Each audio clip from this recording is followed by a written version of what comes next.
तो नमस्कार दोस्तों, कैसे हैं आप लोग। आशा करता हूँ आप सभी अच्छे होंगे।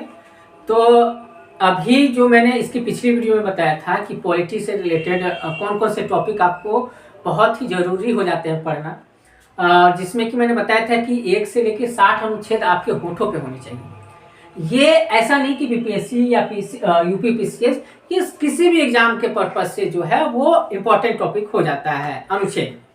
और इसी कड़ी में हम जो है आज जानेंगे 1 से 35 अनुच्छेद को लेकर के, और बाकी के अनुच्छेद जो है 35 से 60 वो नेक्स्ट वीडियो में हम लोग डिस्कस करेंगे। तो सबसे पहले बात बता दें कि यहाँ पे 3 चीजें बताई गई हैं। पहला भाग, दूसरा अनुच्छेद और तीसरा अनुसूची। अब भाग क्या है, अनुच्छेद क्या है या अनुसूची क्या है। जैसे आपने देखा होगा, सिंपल तरीके से हम अगर बात करें तो जैसे आपने देखा होगा कि एक आपका कहीं ना कहीं टॉपिक होता है, उस टॉपिक के अंदर कोई कोई चीज़ें जो है वो डिस्क्राइब करनी होती हैं, ठीक है। और इसी डिस्क्राइब के दौरान इसकी डिटेल में जहाँ जाएंगे उसको अनुसूची कहा जाएगा। जैसे मान लीजिए कि आपका एक चैप्टर है भाग 1 के नाम से, उसमें जो है टॉपिक 4 है, ठीक है। 4 टॉपिक दिया गया है और इस टॉपिक का डिटेल आपको जानना है, उसके लिए आपको अनुसूची में उसकी बातें कही गई हैं। जैसे कि भारत क्या है, राज्यों का एक संघ है। जैसे राज्य है, कौन कौन से राज्य हैं, राज्य क्या होते हैं, क्या इसकी परिभाषा होती है। तो राज्यों के नाम जो है उसको आपको जानना है, तो आपको अनुसूची में जाना होगा, ठीक है। तो आपने ये तीनों चीज समझ ली, भाग, अनुच्छेद और अनुसूची, ठीक है। भाग क्या होता है कि भाग होता है राज्य, संघ एवं राज्यों का, वो मेन हमारे चैप्टर को दर्शाता है। उसके अंदर जो भी अनुच्छेद आते हैं वो हमारे टॉपिक को दर्शाता है और इसकी डिटेल जो है अनुसूची में जानी जाती है, ठीक है। ये चीजें समझ में आ गई। अब आते हैं मेन टॉपिक पे कि भाग फर्स्ट, पहला भाग क्या बोलता है। पहला भाग के अंदर 4 अनुच्छेद आते हैं, 1 से लेकर 4 तक, ठीक है। पहले भाग को क्या बताया गया है कि संघ एवं इसका क्षेत्र, यानी कि संघ यानी कि हमारा भारत। भारत क्या है, एक संघ है, यानी कि एक यूनियन। यूनियन किसे कहते हैं, यूनियन वो चीज होता है कि अपने मन से कोई भी राज्य चाहे कि हम एक अलग देश बना लें, एक अलग देश का निर्माण कर लें, वो नहीं होगा। क्योंकि ये क्या है, एक संघ है, एक भारत एक संघ है, एक यूनियन है। आप अपने मन से नहीं कर सकते कोई भी चीज, इसमें हमारे सांसद का हस्तक्षेप होगा, यानी कि राज्यसभा लोकसभा, ठीक है, अपने अनुसार कुछ। जैसे अमेरिका क्या है, एक यूनियन नहीं है। इसी वजह है कि अमेरिका कभी, इससे पहले भी कई बार हमने देखा है कि टूट के एक अलग देश का निर्माण कर देता है। तो वो एक यूनियन नहीं है, वो अपने मन से चाहे तो वो अलग हो सकता है। लेकिन भारत का कोई भी राज्य अपने मन से चाहे कि अलग हो जाए, वो नहीं हो सकता, ठीक है। अब 1 से 4 अनुच्छेद इसके अंदर आते हैं। अब बताते हैं कि पहला अनुच्छेद क्या बोलता है। पहला कहता है कि भारत राज्यों का एक संघ है, यानी कि कई राज्य मिलकर के एक संघ, यानी कि एक यूनियन उन्होंने बनाया है, ठीक है। सेकेंड क्या बोलता है कि नए राज्य का निर्माण हम लोग कर सकते हैं, एक नया राज्य बना सकते हैं सांसद यानी कि राज्यसभा और लोकसभा के सहमति से, ठीक है। तीसरा क्या बोलता है, सीमाओं में परिवर्तन हम कर सकते हैं, यानी कि किसी भी राज्य की सीमा हम घटा या बढ़ा सकते हैं। इसका उदाहरण, दोनों का उदाहरण आपने अभी हाल फिलहाल में जम्मू कश्मीर और लेह में देखा होगा, ठीक है। अब चौथा क्या बोलता है अनुच्छेद, चौथा अनुच्छेद ये बोलता है कि राष्ट्रपति इस संदर्भ में जो है वो इससे बाहर होगा। इसका मतलब क्या होगा कि राष्ट्रपति अपने हिसाब से उसको रोक नहीं सकता। अगर वो चीजें लोकसभा राज्यसभा में पास हो गई नए राज्य के निर्माण के लिए या उसकी सीमा क्षेत्र के लिए, तो राष्ट्रपति का यह अधिकार नहीं है कि उसमें जो है वो हस्तक्षेप करे, ठीक है। यानी कि ये दोनों चीज में उसकी कोई कुछ नहीं चलेगी। समझ में आ गई बात। अब आते हैं भाग 2 पे। भाग 2 क्या करता है, 5 से 11 इसमें अनुच्छेद आते हैं। थोड़ी सी लंबी वीडियो बन सकती है, लेकिन जरूरी है आपको समझना। अगर मान लें कि थोड़ी सी लंबी वीडियो बन जाती है, अगर आपको पूर्णतः समझ में आ जाता है, तो इसके बाद का जितना भी टाइम आपका बचत होगा वो हो सकता है कि अगर नहीं समझ में आए तो 2-2 मिनट का वीडियो आप 50 वीडियो देख लें, उससे समझ में नहीं आने वाला। तो थोड़ी सी लंबी होगी, आप लोग बने रहें वीडियो में, ठीक है। भाग 2 क्या कह रहा है हमारा, 5 से 11 इसमें अनुच्छेद आते हैं। ये नागरिकता के विषय पे बोला गया है। भाग 2 में, जिसमें कि अनुच्छेद कितना आते हैं 5 से लेके 11। 5वां अनुच्छेद क्या बोल रहा है कि नागरिकता, यानी कि आपको भारत की नागरिकता प्रदान करने की बात इसमें की गई है। नागरिकता बोले तो नागरिकता का मतलब ये होता है कि आप उस देश में, जिस देश की आपने नागरिकता प्राप्त की है, तो वहाँ के सुविधा आपको जो है वो आपको प्रोवाइड की जाएगी। जैसे आप वोट कर सकते हैं, यानी कि अपने अनुसार वहाँ की सरकार बना सकते हैं। आपकी एक वोट जो है काफ़ी कीमती होती है, और आपको ही एक अधिकार है कि आप जो है वहाँ सरकार चुन सकें, या आपको जो है कई अधिकार आपको मिलते हैं, जैसे मौलिक अधिकार। तो काफ़ी ऐसी चीज़ें हैं जो कि नागरिकता वहाँ की लेने के बाद आपको मिलती है, जो देश के सभी लोगों को मिलती है। 6ठा अनुच्छेद क्या बोलता है कि पाक और इंडिया से आए हुए, यानी कि पाकिस्तान, जब हमारा देश बंटवारे की तरफ था, तो लोग पाकिस्तान के क्षेत्र में जो चले गए थे, अगर वो पाकिस्तान से इंडिया आते हैं तो उनकी नागरिकता जो है वो उनको नागरिकता मिल जाएगी।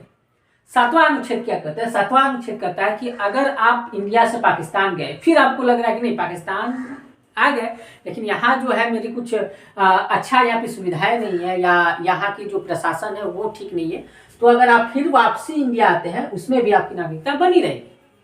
ठीक है। 8वां अनुच्छेद क्या कहता है कि भारत के बाहर, यानी कि विदेशों में आप कहीं भी भ्रमण के लिए जाएं, तो आपकी जो है वो नागरिकता, वो ऐसा नहीं कि आपकी नागरिकता समाप्त कर दी जाएगी, नहीं, बिल्कुल नहीं। आपकी नागरिकता जो है वो समाप्त नहीं होगी। आप कहीं पे टूर पे निकलते हैं, जैसे अमेरिका भ्रमण, ब्रिटेन, या कहीं भी आप जाते हैं घूमने के लिए, तो उस स्थिति में आपकी नागरिकता समाप्त नहीं की जाएगी। आपका 9वां जो अनुच्छेद है वो क्या कहता है कि विदेशी नागरिकता यहाँ पे खत्म हो जाएगी। कब? जब आपने वहाँ की कहीं भी विदेश की नागरिकता आपने ले ली है, और वो एक पीढ़ी, यानी कि अपने दादाजी ले लिए हैं या आपके पिताजी ले लिए हैं, और आपका जन्म भी अमेरिका में होता है, तो उस स्थिति में क्या होगी, यहाँ की नागरिकता आपको, अगर मतलब बिना दबाव के अगर आप वहाँ की नागरिकता लेते हैं, तो यहाँ की नागरिकता आपको जो है वो खत्म कर दी है। अनुच्छेद 10 क्या कहता है? नागरिकता का अधिकार बना रहेगा, यानी कि आपको नागरिकता, ऐसा नहीं कि कोई भी चाहे तो आपकी नागरिकता समाप्त कर दे, ऐसा बिल्कुल नहीं है। आपका नागरिकता बनी रहेगी। कब तक? जब तक कि आप भारत, यानी कि देश विरोधी कोई कार्य ना करते हैं। देश विरोधी का मतलब है आप टेररिस्ट बन गए, आतंकवाद बन गए, उस स्थिति में नागरिकता जो है आपकी चली जाएगी।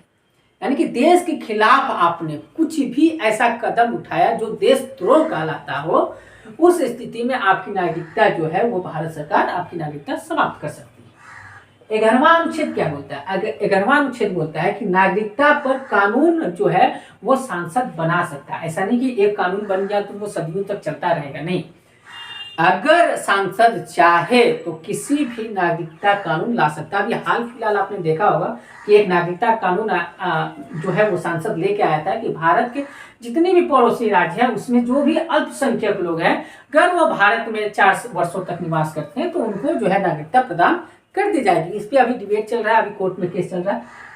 ठीक है, तो जब हम नागरिक का संशोधन बात करेंगे तो इस पर डिटेल पे बात करेंगे। अब आया, ये हमने समझ लिया कि नागरिकता, ठीक है।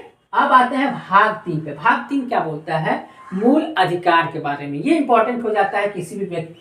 देखिए, पहले तो आपका राज्य, देश आएगा, यहाँ पे देश की बात हो रही है, उस देश का नागरिक आएगा।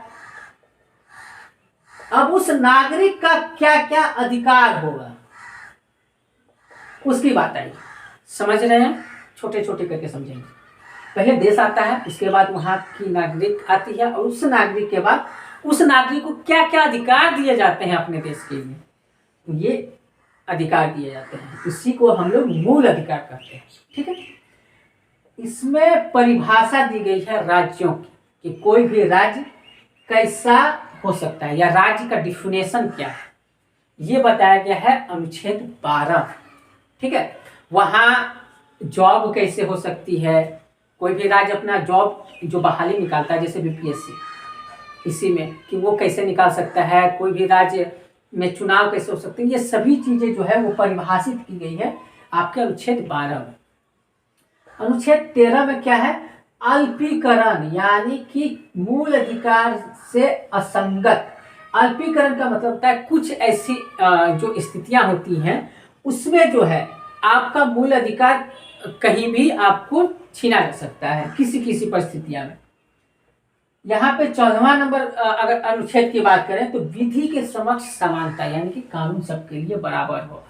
आप अमीर हो, गरीब हो, हिंदू हो, मुसलमान हो, सिख हो, ईसाई हो, बड़े पद पे हो, बड़े पद पे ना हो, प्रधानमंत्री हो, एक आम नागरिक हो, कोई भी हो, भारत का नागरिक उसे होना चाहिए। और उस नागरिक की स्थिति में आपकी कानून यानी कि विधि का अर्थ होता है कानून सबके लिए क्या है, बराबर। अनुच्छेद 15 क्या बोलता है? अनुच्छेद 15 ये बोलता है धर्म, जाति, जात पात, ठीक है, ऊंच नीच, वंश, जन्म स्थान, लिंग, सब में बराबर का अधिकार आपको है। ऐसा नहीं कि अगर आप इस धर्म के हैं तो आपको ये फैसिलिटियां मिलेगी, इस वंश के हैं तो आपको ये फैसिलिटियां मिलेगी, या इस लिंग के हैं तो ये फैसिलिटियां मिलेगी। नहीं, यहाँ पे सब क्या है, एक समान है। चाहे आप किसी भी धर्म के हो, जाति के हो, लिंग के हो, आपका जन्म स्थान भारत में कहीं हुआ हो, लेकिन सब एक बराबर है, ठीक है। अनुच्छेद 16 क्या कहता है कि लोक नियोजन। लोक नियोजन का मतलब होता है कि आपको नौकरी, आपको ना ही कोई भी सरकार, चाहे वो राज्य हो या केंद्र हो, आपको जात पात लिंग वंश पे नौकरी यानी कि लोक नियोजन नहीं दे सकता। सबके लिए बराबर का अधिकार है लोक नियोजन में। मतलब ऐसा नहीं कि आप हिंदू हैं तो आपको जॉब ही नहीं मिलेगी, सबके लिए बराबर का है, आपको सभी को जॉब मिलेगी। हाँ, ये है इसके बारे में और डिटेल जानेंगे कि जो है आपकी क्वालिफिकेशन के अनुसार या उस पद की रिक्ति के अनुसार या आरक्षण के अनुसार वो जो है प्रोवाइड कराता है, लेकिन ये कहीं भी नहीं लिख सकता कि इस लोगों को जॉब नहीं देंगे, ठीक है। सभी को समान अधिकार है। 17 अनुच्छेद क्या बोलता है कि अशिक्षितता का अंत, यानी कि छुआछूत, यानी कि आप किसी भी निम्न वर्ग से हैं, और काफी पहले भी चला गया था, अभी भी एक दो केस आए हुए हैं। जैसे एक स्कूली टीचर का एक हाल फिलहाल में वाकया आया था कि उसने जो है मटके से पानी पर लिया था, तो उसको जो है नीच जात का कह करके उसको काफी पीटा गया शिक्षक के द्वारा और उनकी मृत्यु हो जाती है। तो ये छुआछूत का अधिकार जो है ये समाप्त कर दिया गया है, बिल्कुल बैन है, आप ये नहीं कर सकते किसी भी व्यक्ति के साथ, ठीक है। अब आते हैं अनुच्छेद 18। अनुच्छेद 18 में उपाधि का अंत है। उपाधि मतलब आपने देखा होगा कि देश आजादी से पहले कई उपाधियां जो है वो सर की उपाधि या ऐसी कई उपाधि हैं जो कि लोग जो है अपने आगे, राजपूताना उपाधि, काफी ऐसी उपाधियां हैं जो कि लिया जाता था, महाराजा प्रताप, ठीक है। तो ये जो उपाधि है वो उपाधि का खत्म कर दिया गया। ऐसा नहीं कि आप उपाधि नहीं ले सकते किसी भी, आप समान है, सब कुछ समान है, तो उपाधि कहां से आएगी, ठीक है। 19वां अनुच्छेद यही है, रीढ़ कहा जाता है किसकी, संविधान की। रीढ़ मतलब ये, इसके अलावा हम खड़ा ही नहीं रह सकते, ठीक है, झुक जाएंगे। तो रीढ़ क्या, भारत के सामने तन के खड़ा रहना यही रीढ़ होता है। तो रीढ़ में क्या कहता है कि बोलने का अधिकार, आप स्वतंत्र है, कुछ भी बोल सकते हैं, ये अधिकार संविधान ने आपको दिया है कि आप बोलने में स्वतंत्र हैं। इसका फायदा आप लोग अभी देख ही रहे होंगे, मीडिया उठा रहा है। इसी में क में बताया, बोलने का अधिकार में ही शामिल किया गया है बाद में प्रेस की स्वतंत्रता, ठीक है। इसीलिए अधिकार के अनुकूल आता है। और आप देख ही रहे हैं कि मीडिया क्या से क्या बोल रही है, इसका कितना फायदा उठा रही है। तो यही है, आपको बोलने का अधिकार है और ये आपसे कोई नहीं छीन सकता, ठीक है। प्रेस की स्वतंत्रता इसी में आ जाती है, एकदम प्रेस स्वतंत्र है, कुछ भी बोल सकता है, कुछ भी बोल भी रहा है। यहाँ पे देखिए अब 19 के ख में क्या है, शांतिपूर्ण सम्मेलन, यानी कि आपने देखा होगा कि चुनावी सम्मेलन होता है, ठीक है, भाषण दे रहे हैं, 1 लाख 2 लाख 5 लाख लोग से सुन रहे हैं, तो वो सम्मेलन आप कर सकते हैं, ठीक है। कोई भी सम्मेलन आप कर सकते हैं, बल्कि वो शांतिपूर्ण तरीके से हो और देश के विरुद्ध वो सम्मेलन ना हो। ग में क्या कर रहा है कि समिति आप बना सकते हैं, समिति का निर्माण कर सकते हैं। जैसे आम आदमी पार्टी आप पार्टी बना सकते हैं, भारतीय जनता पार्टी बना सकते हैं, कांग्रेस बना सकते हैं, आप पार्टी का निर्माण कर सकते हैं, या आप ग्रुप बना सकते हैं, आप चैनल बना सकते हैं, आप जो चाहे वो सब जो है वो आप समिति बना सकते हैं। ठीक है। उसके बाद आता है संचालन। संचालन मतलब घूमना। भारत के आप किसी भी कोने में आप फ्री है घूमना। ठीक है, आप आराम से जाइए, घूमिए, वहां पे कोई आपको रोक टोक नहीं है। अंग नंबर क्या बोल रहा है 19 का अंग कि कहीं भी आप निवास कर सकते हैं, आप स्वतंत्र हैं। भारत के किसी भी राज्य में आप चाहें तो जाकर के निवास कर सकते हैं। ठीक है। इसी का च क्या बोल रहा है कि व्यापार या व्यवसाय के लिए आप स्वतंत्र है। आप पढ़ाना चाहते हैं आप पढ़ाइए, आप इसमें आपको कोई नहीं रोक सकता। आप किसी चीज़ का बिजनेस करना चाहते हैं आप कीजिए, इसके लिए आपको कोई नहीं रोक सकता। यानी कि आप व्यापार भी करेंगे, व्यवसाय जो भी आपको करना है आप कर सकते हैं। 20वां नंबर अनुच्छेद क्या बोलता है कि दोष सिद्धि तक संरक्षण। जब तक उसको दोष सिद्धि नहीं हो जाता, जब तक लोग जो है वो कानूनन तौर पर दोषी नहीं ठहराए जा सकते, उसको संरक्षण का अधिकार है। या आपको दोषी ठहराया गया भी है, इसमें दो बातें हैं। पहला बात कि जब तक दोष सिद्धि नहीं हो सकता आपको कोई कुछ बोल नहीं सकता। दूसरी बात है कि अगर आपका दोष सिद्ध हो गया तो आपको जेल में भी संरक्षण मिलेगा। ऐसा नहीं कि जेल गए तो मार दिया जाएगा, नहीं, बिल्कुल नहीं। जेल गए तो आपको खाना ही नहीं दिया जाएगा, बिल्कुल ऐसा नहीं। आपको जेल में भी जो है वो संरक्षण मिलेगा। कसाब तक, टेररिस्ट जबकि था, उसको तक संरक्षण मिला, तो हम तो भारत के नागरिक, बिल्कुल मिलने का संरक्षण। 21वां अनुच्छेद क्या कहता है? प्राण एवं दैहिक स्वतंत्रता। प्राण यानी कि किसी की आप जान नहीं ले सकते। दैहिक स्वतंत्रता मतलब आपके दैनिक जीवन में जो भी चीजें उपयोगी की है वो आप ले सकते हैं। जैसे पहला कि जैसे स्वच्छ पानी, पर्यावरण से रिलेटेड। ठीक है। उसके बाद आपकी प्राइवेसी मतलब आपकी कोई भी प्राइवेसी को उछाल नहीं सकता। जब जैसे कि आपका कुछ ऐसा डेटा है, मान लीजिए कि अकाउंट है आपका, ठीक है, आप में क्या कितने पैसे हैं या उसका पिन कोड क्या है, ये प्राइवेट चीज हुआ। कोई भी इस प्राइवेसी को कहीं भी उछाल नहीं सकता। आपका पिन कोड कहीं बता नहीं देगा, ओटीपी कहीं बता नहीं देगा। ठीक है, ये प्राइवेसी के अंदर आता है। और ये आपको जो है ये प्राइवेसी हमारा संविधान देता है हमको। ठीक है। इसी के 21 के कब है शिक्षा का अधिकार, यानी कि सभी को शिक्षा, मुक्त शिक्षा जो है ये आता है 21 के क के अनुकूल। यानी कि कोई भी व्यक्ति अशिक्षित न रह जाए, उसके लिए विद्यालय खुली है, यानी कि स्कूल, कॉलेज, यूनिवर्सिटियां, ये सारी चीजें खुली हुई हैं। अगर वहां भी आपको शिक्षा नहीं दिया जाता, शिक्षा से वंचित किया जाता है, चाहे कोई भी रीजन दे करके, तो आप इस अधिकार को लेकर के कानून में आप उसके लिए आप दे सकते हैं, एप्लीकेशन दे सकते हैं, या आप उसका विरोध कर सकते हैं। आइए अनुच्छेद 22। अनुच्छेद 22 क्या बोल रहा है कि कुछ दशाओं में गिरफ्तारी, यानी कि कोई भी कुछ ऐसे चीजें हैं जिसमें कि आपको गिरफ्तारी किया जा सकता है। जैसे आप दारू पी करके कहीं भी कुछ भी बोल रहे हैं, तो उस स्थिति में पुलिस आपको गिरफ्तार कर लेगी। लेकिन निरोध संरक्षण, तुरंत उसे जो है कहीं भी हाई कमान, यानी कि वहां का जो भी ऑफिसर है उसके सामने आपको पेश किया जाएगा। ठीक है। अनुच्छेद 23 क्या बोलता है? बलात् श्रम।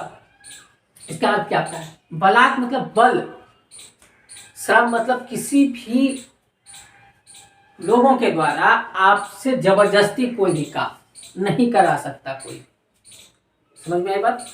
कि बलात् श्रम, बाल श्रम अलग है, बलात् श्रम अलग है। आप यहाँ पे ध्यान दीजिए कि 23 अनुच्छेद में बलात् श्रम की बात बोली गई है। मतलब कोई भी आपको प्रेशराइज करके कोई भी काम नहीं करा सकता आपसे, यह हुआ बलात् श्रम। बाल श्रम क्या होता है?